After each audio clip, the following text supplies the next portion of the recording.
Welcome back to the Learning Pod, an Epicor podcast. I'm your host, Roxanne Rodriguez. Have you ever found yourself dreading a conversation at work, unsure of how to navigate the possible tension or uncertainty? In this episode, we are diving into the art of navigating difficult conversations. Join us as we uncover the secrets to effective communication in the workplace. I'd like to welcome our first guest, Natalie Canadeo, Vice President of Human Resources at Epicor. She comes to us with over 15 years of experience driving transformational change and enhancing the employee experience. Please also welcome Anjali McQueen, Profit 21 trainer. She specializes in Profit 21 training and change management. She also uses her CPA and Harrison assessment certification to tailor her approach. Thank you both for joining me today on the show. Thank you, Roxanne. It's great to be here. Appreciate it. Yeah, thanks for having us. Thank you. So we could just go ahead and just dive into this topic of difficult conversations. We know that it's a part of everyday life, whether in the workplace or outside of the workplace. And I think that if we begin by understanding why people tend to shy away from these conversations can really help us navigate them effectively. So we'll start off with Natalie. Why do you think people avoid having these difficult conversations? And are there any common misconceptions that we should clarify before diving into this subject a little bit deeper? Yes, I think difficult conversations are often emotional. Yeah. And when emotions are running high and strong, we tend to do two things. One, we avoid it, or two, we have a really strong reaction.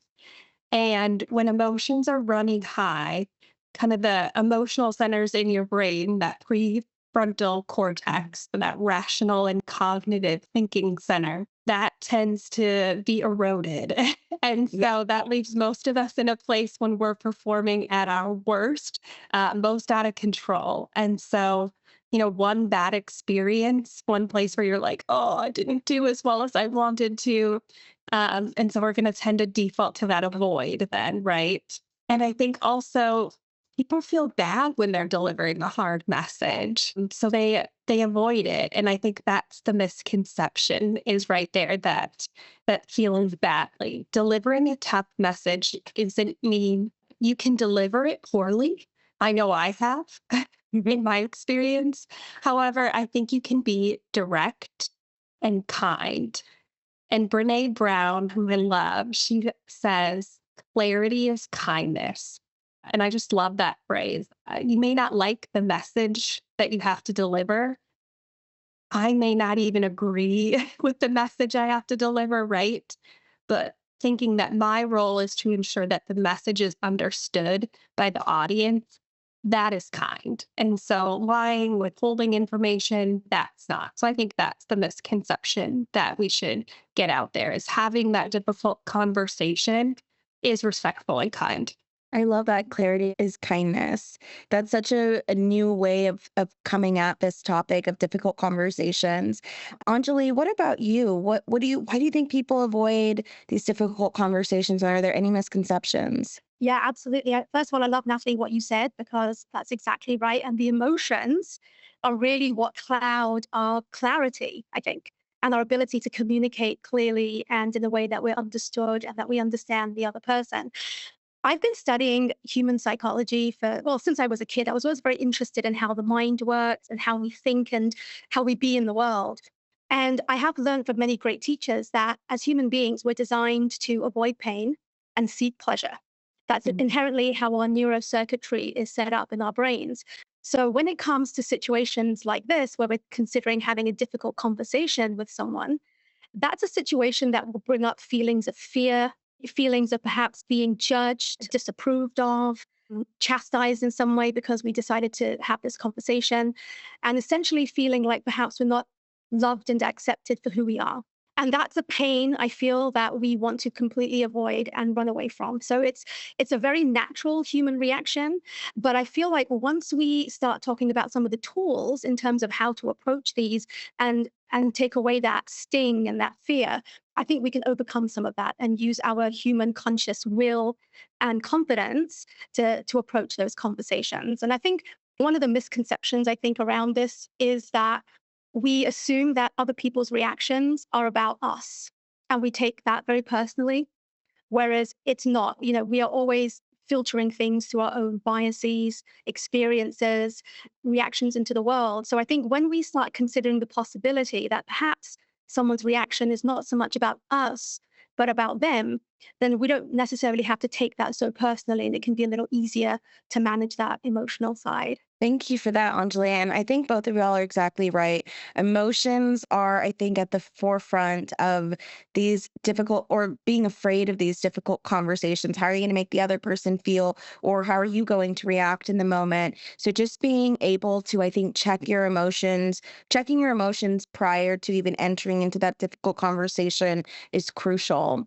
I think it's also crucial that both managers and the employees are very well prepared for these conversations. How can managers or employees effectively prepare for these difficult conversations with each other? I always recommend pausing before the conversation. Reflect on what do you want to achieve from it? What do you want to achieve for yourself, for others, and then for that relationship with that person that you're having the difficult conversation with? I kind of think of this as my primary purpose heading into the call. And to prepare, this might include writing it down. It might just be what's that core message that you want to get across and keep coming back to. It may also actually be your full talking points and your full talk track if you're really feeling like your emotions are going to railroad you and you need to divert back to that script. And then it may be practicing it in front of another person, a mirror, someone you're comfortable with. I always think practice is very helpful in getting some feedback if it's very difficult. Thank you. Yeah, I like that idea of like writing out the key points and then, like what you said at the beginning, really stating what is the purpose of the conversation. Wonderful. Anjali? I agree with everything Natalie said. I would distill that into three key things. First of all, setting that clear goal and intention, just like Natalie mentioned. What is it that you want to get from the conversation? What's your goal? What is it you'd like to accomplish? For example, I'd like to have open and honest communication with my manager about how this project is going for me. For example, just having a real, like a clear goal. And the next thing is thinking about, okay, what are the key things that I want to make sure to say? And I think what Natalie said is excellent about writing them down so that you don't forget important things that you'd like to get across. And it also gives you clarity. When you write things down, you get a clarity and a confidence, and it gives you something that I call a roadmap. So, as a trainer, when I'm working with people, I give them tools that essentially give them a roadmap to get from where they are to where they want to be. And that tool allows them to think, okay, I can actually do this because this is where I am, this is where I want to be, this is the journey, and here are the tools that will help me get there. So it gives them confidence. And I think writing down key points is exactly that. And even going as far as writing a full script, I think that's such a great idea because it can be scary sometimes to say these things and just wonder, have I said everything I should have? Did I miss anything out? So I think that's a great idea.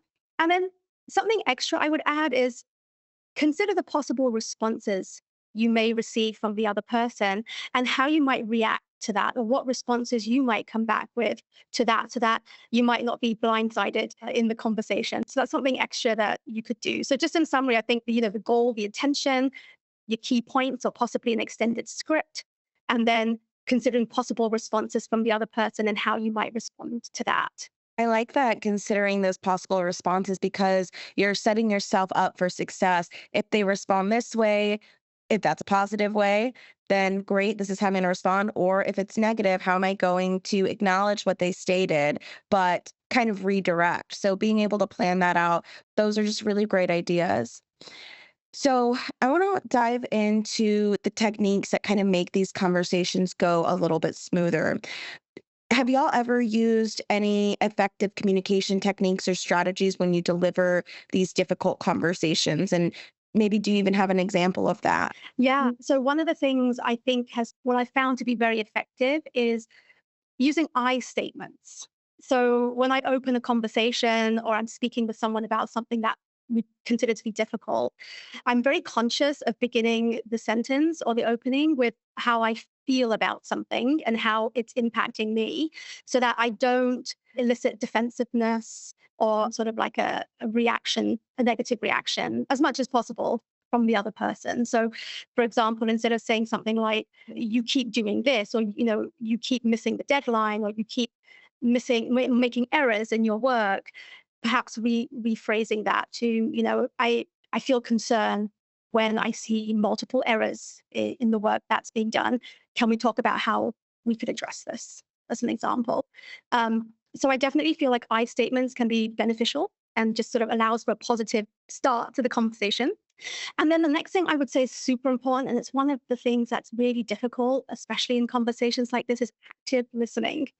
And active listening means not just nodding and looking like you're listening, but really being present in the moment, listening to what the other person is saying, and really putting yourself in that person's shoes so that you can really understand, even though you may not agree with their perspective, you can understand why they might have that perspective. That's actually another form of empathy, right? So you're understanding, okay, this is where they're coming from. And then something that you can do to confirm that you heard them correctly is paraphrasing. So if they share something with you, like, I get very anxious when I have too many things to do and the deadlines are tight and I don't feel confident that I can meet those deadlines, then you can listen to that and then paraphrase, for example, by saying, from what you've said, am I correct in understanding that when you have too many tasks and the deadlines are tight, you feel worried about meeting those deadlines and you're not sure that you will? And just things like that give the other person a sense of, okay, this person's hearing me. And I think that's very key for effective communication. I really like that recall piece. I think that's such an important part of when you're speaking with someone else. It shows that you're actually listening to them. You're taking into consideration how they feel and they really feel heard. And I think that kind of like lowers any tension or uncomfortability that may have been present at the beginning of the conversation because the other person feels, oh, I'm being heard, I'm being listened to. Wonderful. Natalie, what about you? I love those, Anjali. Thank you so much. I think the other piece I like to work on is starting with the end goal of the conversation. So, from this conversation, I want to find a path for us to ensure this mistake doesn't happen and kind of maybe coming back to that throughout the conversation if things tend to go in different directions, keeping that in mind. Another way I like to open is inviting people into the mindset that's needed for the conversation. And I kind of call this like setting them up for success in that conversation as well. And so it might be, so this is going to be this is going to be difficult feedback to hear, but I know you want feedback so you can continue to grow. Or you may not like this opinion, but I know you're open minded to other approaches. And then all of a sudden the person's like, yes, I am open minded, right? Or yes, I do want feedback. Okay, here's how I'm going to show up when I take this news. And I think Anjali, you touched on this, but being respectful, I think as soon as anyone perceives maybe disrespect or they lose sight and they feel like they're defending themselves, then it kind of goes awry. And so how do you do that? I think staying curious, staying in that curiosity mindset, and being really thoughtful with word choices. So if you start something with why did you do that? Why did you say this? Someone's immediately a little defensive. But if you're curious and you approach it, you're like, how did you kind of come to that decision? Or how did you interpret what was said? And then you kind of get them talking and you start to understand where they're coming from, what they heard maybe in a message. I like that paraphrasing too, because sometimes it's like you said something, I repeat it. But what did I hear or what did you hear? And it may not be the intention. So you get to kind of sort through that. And then the other thing is make it safe. So I think that active listening that you shared, paying really close attention. Are people reacting emotionally or are they staying silent? If someone's responding emotionally and you just keep going on, those words may not be heard, and then it's not effective. And if someone's silent, that really gets you nowhere. So if you're in one of those situations where you notice someone's just staying silent or kind of going off emotionally, try to bring it back again to that primary purpose or that goal of the conversation from the onset, to kind of bring it back to the focus, make it safe for them to kind of like step back from that emotion, maybe step back if you did have a wrong word choice and they're feeling a little bit like they need to defend themselves. You can kind of course correct the conversation too, I find. I really like that technique that you had mentioned where it's kind of like what did you hear me say, so that we can really understand if what is being verbally communicated is being heard, in the correct way. And it's I think that kind of also mitigates any misinterpretation. So I think that's a really good strategy to use. And like you said, making them feel safe, almost giving them that sense of like flattery of like how you said, you're really open minded. I know you're going to be able to, take this feedback. So thank you so much for offering those strategies and those techniques for people to be able to hopefully implement in their next difficult conversation, or maybe their first difficult conversation that they're going to have. So let's go ahead and move on to the next question of the episode. We know that conflicts are bound to happen in any workplace, and it's so important to be able to have the skill of de escalating those conflicts. Being in the roles that you are, can you tell me how you mediate conflicts between team members or peers to ensure productive resolution? I strive to just create that environment for people to speak openly and honestly. If we know tension's high or people are feeling a little awkward, I may even address it and kind of name the space a little bit too, and that it's not any one person. So I might say, hey, in this room, we speak openly and nothing leaves this room. And suddenly people are like, oh, okay, like it's not about me, it's about the conversation we're going to have. Instead of, I need everyone to speak openly. Again, that's kind of that accusatory language of like, oh, I didn't know I was maybe not speaking openly. So something like that, just to kind of set the tone for the space, make it safe. Yeah. And then the mediator is just kind of the listener. Right? I think, Anjali, you called that out. Listening is key in paraphrasing. And as the mediator, you're the one who's kind of keeping that primary purpose of the conversation or the shared goal at the center of it. You're the one who's going to keep your emotions calm when everyone else might be having high emotions about the topic. You can kind of be that steady, neutral party. And so I think it's two things. One, you can remind them of that primary purpose or that shared goal, keep the conversation on track. If they don't have one, your role as the mediator might be creating that primary purpose from what you're hearing or what the debates are.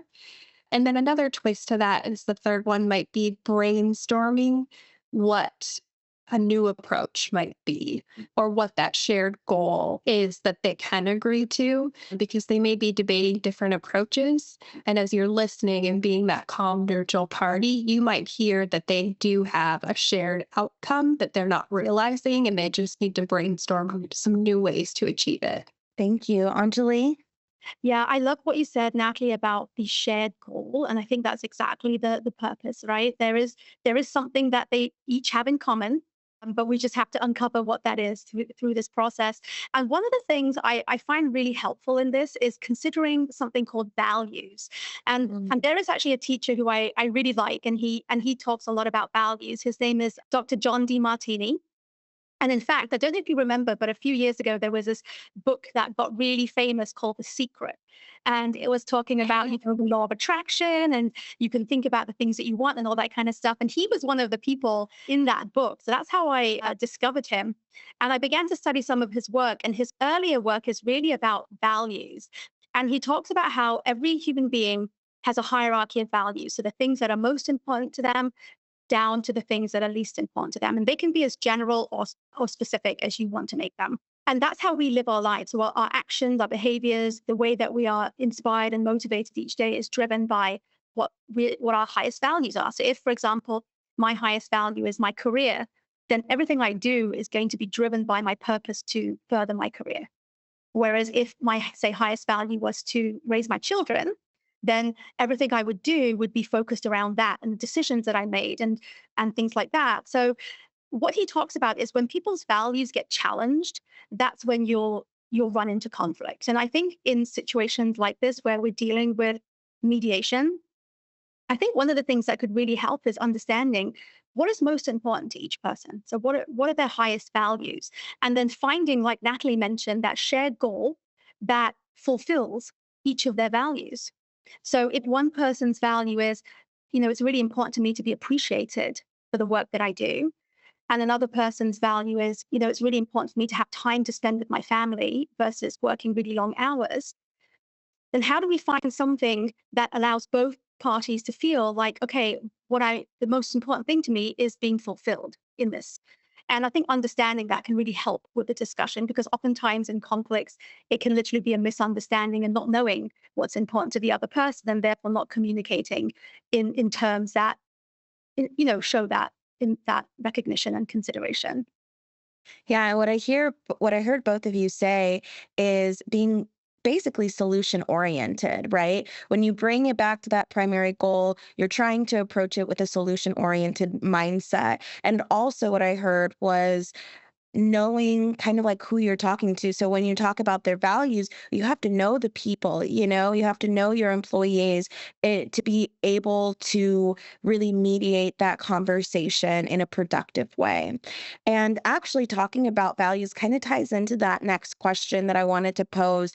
How do you encourage a culture of open communication and constructive feedback at y'all's given companies?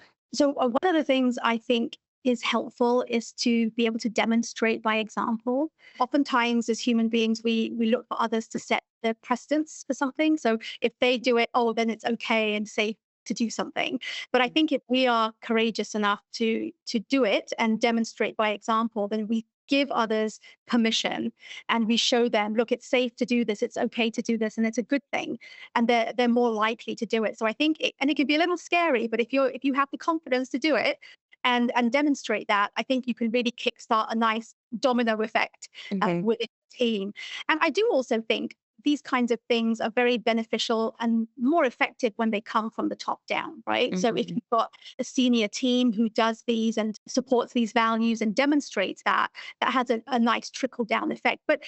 And that's a very nice thing to have and very helpful, but it doesn't have to be there. I think we each individually can take charge of that and do it. As long as we're doing it in a respectful, professional, and kind way, then I think, we should take initiative with that and show people that it's safe to do this. Yeah. I love how you talked about that trickle down effect. Natalie, can you add on to that? Yes, I think, Anjali, I had the exact same thought. Start with yourself. And that is really the only person you have control over is yourself and how you show up. And I think that trickle down effect is so key, especially for leaders. And so this could be with your team asking for feedback from them and creating an environment where you, as the leader, want feedback from them. And then when you give them feedback, it's like, okay, this is a two-way street. They're not just constantly giving me feedback or picking on me, right? Everyone is able to share feedback and really thinking of it as a gift. Again, going back to, withholding information, withholding truth, withholding information they need, even though it's difficult. That's not kind, but you can deliver honestly. The feedback can be kind with it. Thank you. We're nearing the end of our discussion, but I want us to focus on a key component when navigating difficult conversations, and that's around the idea of empathy. And we have touched on that quite a bit, but are there any ways that our listeners can build their confidence? Because we've talked about that, right? Having the confidence to go into the conversation, having the confidence of mediation, but how do you actually build that confidence and empathy when approaching these conversations? I think, again, writing down your message and talking points is a huge helpful piece for building confidence. And then the practicing with someone. Don't feel silly to practice. I know I still do that when I know tensions are going to be high. And then for empathy, putting yourself into other people's shoes to really understand how they might feel about the message that they're going to be receiving, and how would you feel if you were in their place? And if you take a few minutes to pause and think about that, that's empathy and that's flexing that.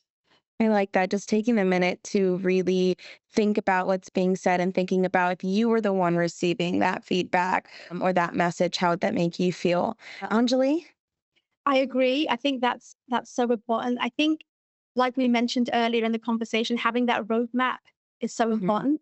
And so, Natalie, what you're reiterating here about having your key points and knowing exactly what your intention is, I think that's really, really important. And I love what you said about practicing. That's a great idea. Why not?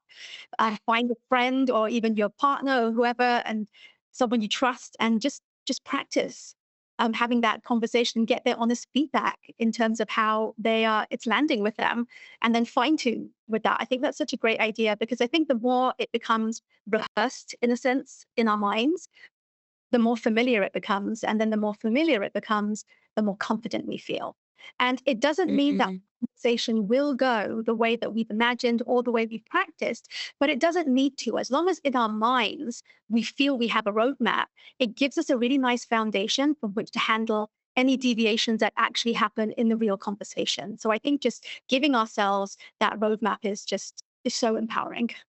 I like hearing how when you go into the conversation more prepared, even if it goes the way that you imagined it, or if it doesn't go the way you imagined it, you still feel prepared enough to handle whatever outcome happens. Thank you all so much for that. And I know something that I've learned being at Epicor has actually been the follow ups and the actionable steps that follow a difficult conversation. So, why do you think it's important setting actionable steps and follow up plans or follow up conversations after having these difficult conversations? And if you have an example that you'd like to share with our listeners, Anjali, we can start with you. Sure. Okay. Yeah. Yeah. Definitely. I think the actionable steps are very important because when you've had a difficult conversation, you want the person to feel confident that they can take some steps to address what was discussed and, in a sense, move towards a solution because you want to avoid a situation where someone walks away feeling, well, I don't know what to do, or I feel stuck, or like, now what? So I think having that actionable step and coming to an agreement together on what that looks like, again, back to my favorite word, gives them a roadmap, right? Yeah. And we always want to give people that tool so that they feel, okay, I have somewhere to go with this. So I think that's really important. And I think doing that also instills confidence in them that they have the ability to solve this issue. Because I think one of the difficult challenges people have sometimes when they hear about issues or problems is not feeling confident that there is a solution, or if there is one, that they would be able to find it. So I think if we can say, look, there's definitely a path to it, and this is how we can start that journey together, they're more likely to have success with that. So I think it's very, very important. And where possible, I think it's a great thing to include. Nice. Natalie? Yes, I love that, Anjali.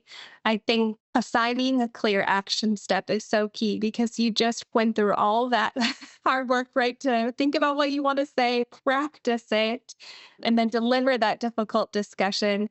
And now you want to make sure you walk away with an action plan.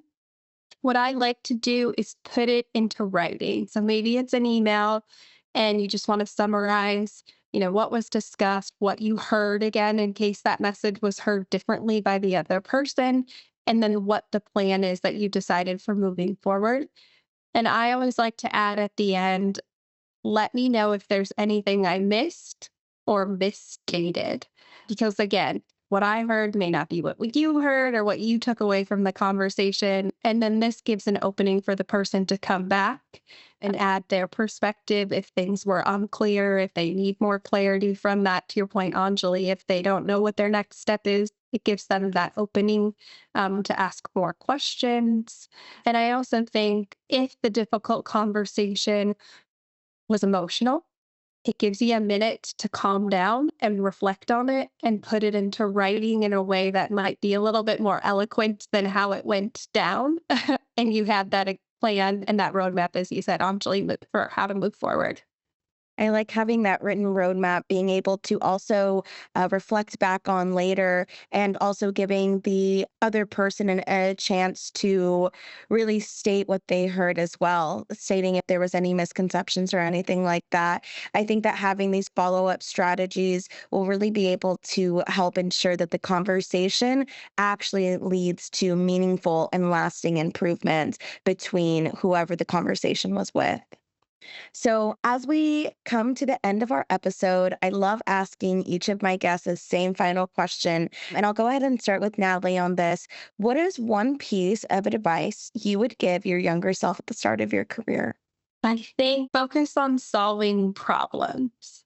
I'm going to go back to actually advice that I got from my dad early in my career that's I often have to reflect on and remember. I was in my first job and I remember I was just talking to him about how, systems weren't working perfectly, things were missed, people would be mad, etc. And he said, Natalie, as a businesswoman, you should know that businesses exist to solve problems. So your job now is to identify problems and solve them, not complain about them.